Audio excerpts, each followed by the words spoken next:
So yun no, what's up at good day sa inyong lahat dyan mga Boss Repa. At shoutout nga pala kay Boss Roldan Briones at kay Oliver Ortega mga boss. At kamusta kayong lahat dyan? Ito, sinipag-sipag akong baklasin tong makina natin or yung personal engine natin para may pakita ko sa inyo at bibuild ko ulit to at kukunin ko yung port timing mga Boss Repa.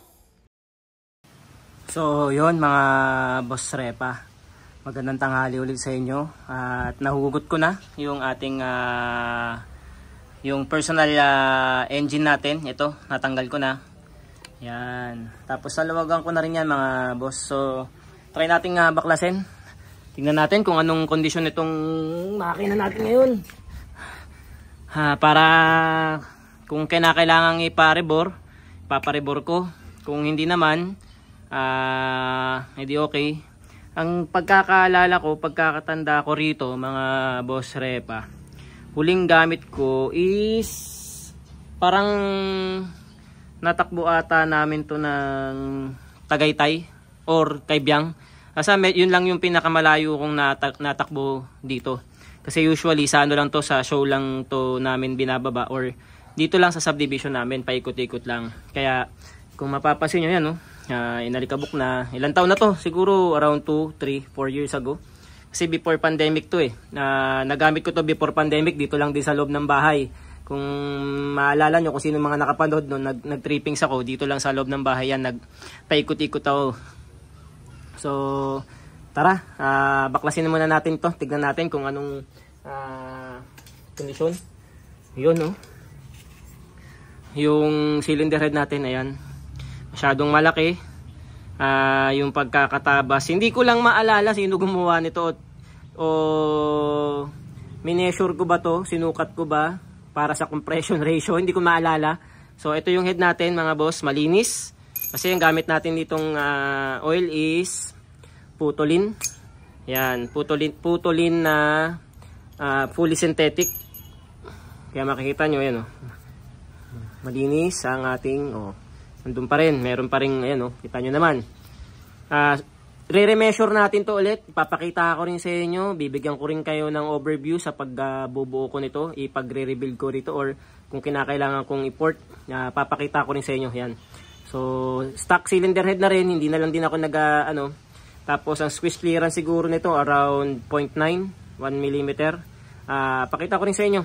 Tapos ito ang ating cylinder block, piston,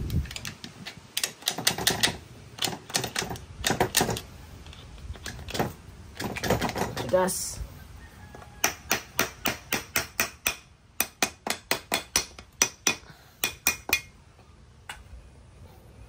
ayos, malinis pa naman kahit papano. Okay, walang sign of overheat mga boss, kasi tingin ko pa nga under braking pa rin to. Pero kayo na humusga kasi andyan pa yung cross hatching mark natin sa ating cylinder block. Tapos ito lang, medyo parang hindi. Pagkakaano lang yan Ano pa rin, parang under braking pa rin siya mga boss. Tapos hindi ko pala ito masyadong na-port. Yan, mapapansin nyo rin. Sukatin din natin to. Ayan, makikita nyo rin, nagkaroon lang din siya ng parang kahit pa paanong konting carbon deposit na pansin nyo ba yan. Napakalinis pa rin naman. Tignan natin to. Piston. Ayan. Nakaano pala ako. Power and speed pala ang aking crankshaft mga boss. Makita nyo ang ganda ng lubrication natin. Kasi 35 ml, 30 ml ako nag-i-start. To 40 ml ako nag-i-start. Just to make sure lang na hindi tayo kukulangin ng langis. Ayan. Nakikita nyo.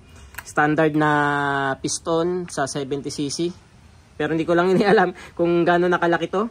Siguro may nakalagay rito pala 0.75 siguro 47.75 to mga boss.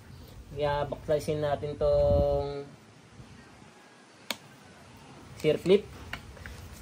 Same thing din yan mga boss. Mga karepa, lahat ng tinuturo ko sa inyo ina-apply ko rin sa sarili kong engine. Para lang talagang masabi natin na hindi ako nagtuturo or nagsasuggest sa inyo ng hindi ko ginagawa sa aking personal engine.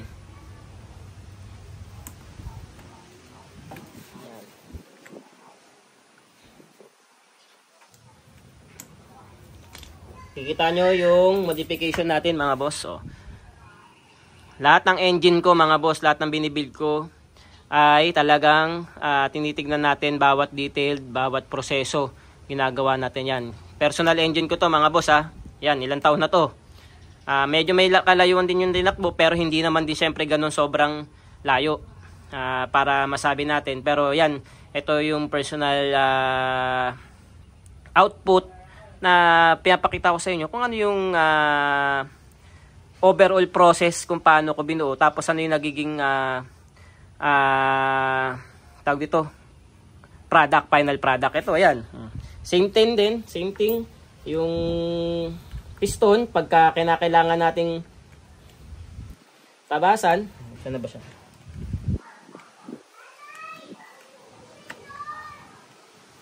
Ay, matanggal ah.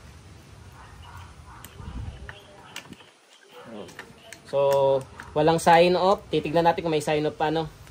Overheat, wala. So, Malossi pin bearing ang gamit natin, mga boss. Para safe lang din tayo, Malossi pin bearing.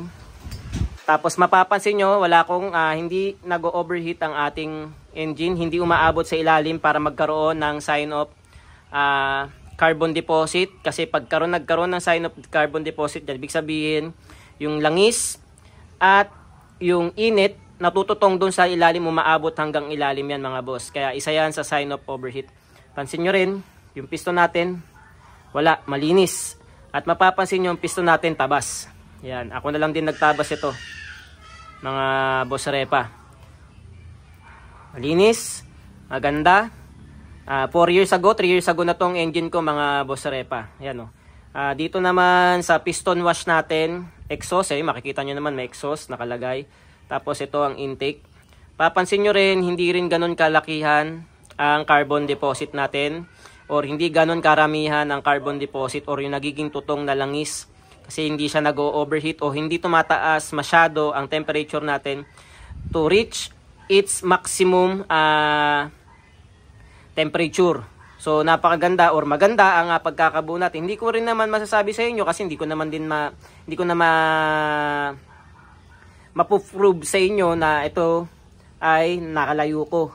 Pero technically lagi namin tong ginagamit lang dito sa pang daily lang dito, pampapogi-pogi lang or whatsoever. Pero yan, makikita nyo. Tapos pinakamalayo na nga nito, it's either Kaibiyang Tunnel around 100 kilometers, 80 kilometers, balikan. Simula rito sa amin, yan o. Yan yung piston, mga boss. So, yun. Tapos, wait lang. Nakita ko rin sa inyo yung mismong, ayan boss o. Wala rin akong sign of overheat or tutong or carbon build up doon sa loob. Pero makikita nyo yung lubrication ko napaka ganda. Pero hindi pa rin natin masasabi yan at hindi ko rin mapapatunayan sa inyo kung hindi nyo rin tetestingin at gawin yung mga prosesong sinasabi ko, tinuturo ko sa inyo. Ayan yung engine ko. Oh. Bagong bago pa rin kahit ilang taon na siya. Though matagal din naman tong na tambak, tsaka sa mga show lang dito ginamit at yun nga parang isang beses, dalawang beses ko lang tong ginamit na malayo. Pero technically ginagamit namin to rito. Ginagamit ko rito yan. Pan-testing sa labas, tambay. So yun. Tapos yan, ito yung personal DIY na manifold ko. Bigat. Yan makikita nyo naman, kinalawang na rin, napakatagal na. Sa specs ng gearings, hindi ko maalala talaga kung anong gearings ang nakakabit dito. Pero I think 1642, tapos 1234 o 1334. Pakita ko na lang sa inyo sa susunod kapag na-build ko na. Plano ko ngayon dito, which is sukatan to ng port timing. Gusto kong malaman din yung characteristics, yung figures, degrees, or yung mga sukat ng bawat ating cylinder block, yung pinaka mga port windows natin mga boss Repa. So yun lang mga boss, at ito na yung update sa sarili kong engine. Pwede pa pala, dapat pala hindi ko na binaklas. Patakbuhin ko na lang, pero yun nga, para for the sake of content at meron makita nyo rin, may mga nagsuggest din na bunutin ko na nga para makita nyo. Ayan mga boss, ang ating engine, napakalinis pati. Ayan o. Basta tamang pag-aalaga lang, tamang proseso, tamang approach, tamang tuning. Tatagal at tatagal talaga ang engine natin. Nasa sa atin na lang kung paano natin gagamitin yan. Makikita nyo rin, ang dami kong gasket. Siguro around 1.5 gasket ko. Just to compensate yung piston para mag-match doon sa exhaust window natin. But, yun nga, tatry natin to ulit i-4th time. Update ko kayo rito mga boss. So, yun.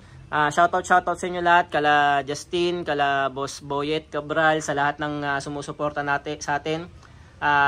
Nakalimutan ko ng iba. Ayan, pasensya na kayo. Yun lang yung lagi kong mga nakikitang nag-ano eh. Tsaka yung isang tropa natin na nanghihingi ng ng parts, pasensya na, busy lang talaga. Kaya pagpasensya nyo na mga boss, yun lang, sineshare ko lang sa inyo yung mga nangyayari rito at yung mga ginagawa ko at yung sarili kong engine para mapatunayan ko sa inyo na sinusunod ko yung mga inilalabas kong proseso, sinishare kong knowledge sa inyo. So yun lang, maraming salamat yun. Pasensya na, madumi na yung kamay ko, mga daliri ko kahit hindi natin maiwasan yan dahil mekaniko tayo. Yun, maraming salamat at keep sharing lang mga boss at happy tuning, keep sharing is caring, caring is sharing at mabuhay tayong lahat. Yun lang.